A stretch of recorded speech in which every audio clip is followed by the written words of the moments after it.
ఏ కాళ్ళ మీద బజ్జు పెట్టి లాలపోసినావు ఏమో మళ్ళీ కాళ్ళు మొక్కుతాను గుర్తుకొస్తానేమో చూడు ఎండి గిన్నెల్లో ఉగ్గు పాలు పోసి నింగి సంతా మామను నువ్వు పిలవలేదా అవునో కాదంటే నువ్వు అడగవమ్మా మబ్బు సిరుకై చెప్తాది నీకు ఎన్నెలమ్మా దునియాతో నాకేంటమ్మా నీతో ఉంటే చాలమ్మా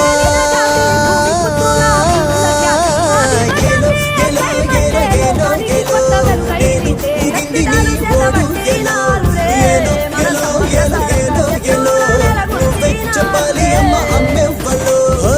సూయి సువాలమ్మా ఎట్టా చెప్పేదమ్మా